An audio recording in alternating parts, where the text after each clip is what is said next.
It was 1893. A resort in Maryland told Charles Douglass that they didn't serve his kind. They thought by denying him a meal, they were putting him in his place.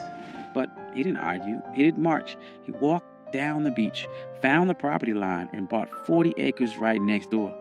He didn't ask for a seat at the table. He bought the ground the table was sitting on. This is the story of how Charles Douglass turned a restaurant rejection into the first black municipality in the state of Maryland. This is One Mike Black History, and if you like stories like this, you can find more stories like this at onemikehistory.com. But without further ado, let's get started. To understand this heist, you have to understand the insult. It was August 1893. The Chesapeake Bay was the playground for Washington and Baltimore's elite. The system at the time called the place Bay Ridge. It was known as the Queen of Chesapeake. It was a grand hotel, massive boardwalk, and a restaurant that promised the finest dining on the East Coast. Charles Douglass and his wife Laura, they weren't there to make trouble. They were blackocracy. Charles was a high-ranking official at the Treasury Department. He was polished, he was wealthy, and he was a veteran. He walked into the restaurant at Bay Ridge and asked for a table. The waiter did not look at Charles's uniform. He didn't look at his credentials. He just looked at his skin color and said, "We don't serve your kind here." Now, this is the moment where the struggle would usually kick in. The textbook version of this story would tell you how sad Charles was. It would talk about the pain of segregation. But Charles Douglass didn't have time for that. He had a military mind. And he looked around the restaurant and saw white families eating. He saw the owners counting money. And he realized that their business was built on a territorial monopoly. They thought that they owned the prestige of the water. They thought by banning him, they were keeping the luxury for themselves. Charles walked out of that restaurant, but he did not leave the area. He walked down the beach, he crossed the property line, and he stood on the dirt right next to the people that insulted him. He was looking at a 40-acre tract known as Bashir's Farm. It was rugged, overgrown patch of coastline. To the owners of Bay Ridge, it was a waste of space. To the system, it was unimproved land. But to the Colonel, it was the high ground. Charles Douglass knew something the owners of Bay Ridge didn't. The system is only as strong as its borders. Bay Ridge was a fortress of whiteness, but the walls ended at the property line. If Charles could control the land right next to them, he didn't need their permission to exist. He could create a parallel world that Jim Crow laws of public accommodations could not touch. See, in 1893, separate but equal wasn't even legal doctrine yet. That would not happen for another 3 years with Plessy versus Ferguson. But the private property doctrine was already ironclad. The law of the land said that a man could do whatever he wanted with the dirt that he owned. Charles realized that public space was a trap. If you relied on the public to treat you fairly, you were a beggar. But if you owned the private, you were sovereign. So he went to the owner of the 40-acre farm, a man by the name of Daniel Bashir. He didn't ask for a favor. He brought money. He offered him $5,000 cash. In 1893, that was an astronomical sum. It was roughly the equivalent of about $175,000 in today's money. But the strategic value was worth millions. Bashir took the money. He signed the deed. And on that day, the Queen of Chesapeake lost its monopoly. Charles Douglass didn't just buy a farm. He bought the gateway to the bay. He went to the restaurant owners who refused him a sandwich, and he didn't say a word. He just started building. And the first thing Charles did wasn't build a resort for the masses. He built a fortress for his legacy. He built a home for his father, Frederick Douglass. He called it the Twin Oaks. But he didn't just build it anywhere. He positioned the home with military precision. Frederick Douglass had been enslaved on the eastern shore of Maryland. He looked across these same waters as a boy, dreaming of a world where he wasn't property. So Charles Douglass designed Twin Oaks so his father could sit on that property and look directly across the Chesapeake at the very shore where he was once owned. This was psychological warfare. It was a message to the system that if you didn't lose a slave, you lost the entire coastline. Frederick Douglass never got to spend a full summer there because he died in 1895, but the receipt was still filled. The Douglass name was now etched into the land in the deeds of Maryland. But Charles was not done. He knew that one house was an anomaly, but an entire empire is a network. So he began subdividing the land, and he didn't sell it to just anyone. He targeted the sovereign class. He sold lots to black doctors, black lawyers, black engineers, black poets in D.C. and Baltimore. He created a neighborhood where the white-only signs of Bay Ridge were relevant. By the turn of the century, Highland Beach wasn't just a place to swim.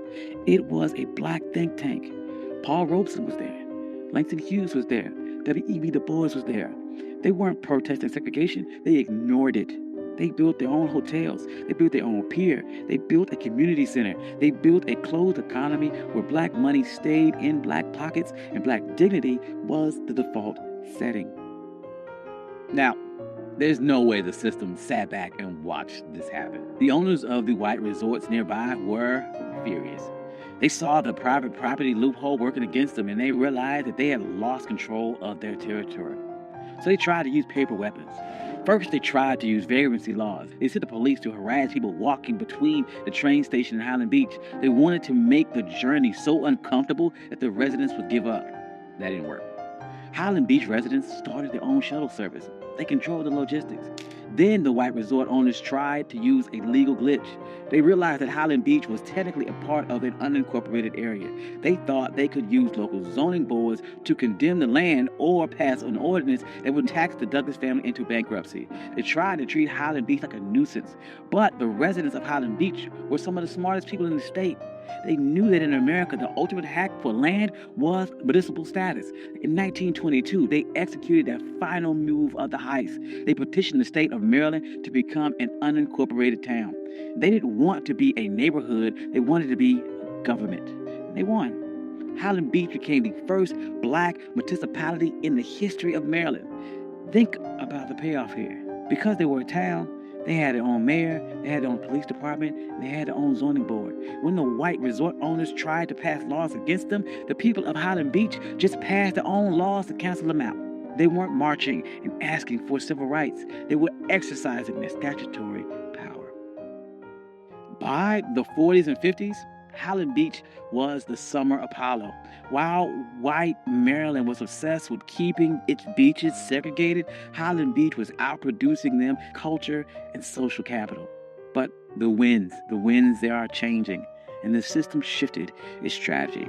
In 1964, the Civil Rights Act passed and the public accommodations were integrated. On paper, this was a victory. But in a world of real estate and sovereignty, it was a Trojan horse. The system realized it could not keep black people out of the water anymore, so it decided to make the land too expensive to keep. This is the new Jim Crow. As white developers realized that coastal property was the ultimate asset, they began using tax assessment and eminent domain and environmental regulations to squeeze black families off their land. In places like Hilton Head and Bruce's Beach in California, the system succeeded. They stole land back using the laws that were supposed to protect landowners. But look at Highland Beach today. It's still there. It survived the rise of developers. It survived the collapse of other resorts. It survived because Charles Douglass didn't build a charity. He built a closed-loop system. The residents of Highland Beach understood that the land wasn't just for lounging. It was for continuity. They passed these down for generations. They created trust. They created a black culture of holding the line. During the Civil Rights Movement, we get caught up about the seat at the lunch counter. But Charles Douglass reminds us that the lunch counter is just a piece of furniture, and that if someone owns the building, they can always find a reason to move the chair or keep you out. The true power is owning the blueprints. Charles Douglass was told his money wasn't good enough for a meal, and he didn't waste a second trying to change that with his mind. He used that energy to change the map. He proved that when the system closes the door, you can't keep knocking till your fists are bloody. You can buy the hallway. You can buy the entire building. You can buy the entire beach. You can buy the ground that it sits on. And today, Highland Beach stands as a reminder that we aren't just laborers in the American story. We are the engineers of our own exit. Thank you. This is One My Black History. I'm your host, Country Boy. If you like stories like this, you can find more stories like this at onemyhistory.com. Hope you enjoyed this. This is something different. I enjoyed this a lot. Trying to do, once again, more stories about agency, about pattern interrupts, people overcome, and how they took a system that was designed to keep you back and beat it and overcame or outsmarted that system. Hope you enjoyed that. I'd like to thank all my day ones. You guys are amazing. Thank you guys all for coming out. Like, financial contributors. Oh, yes. And if you don't see your name here, please reach out to me. I'll add your name. I'm sorry. I love you all. Peace.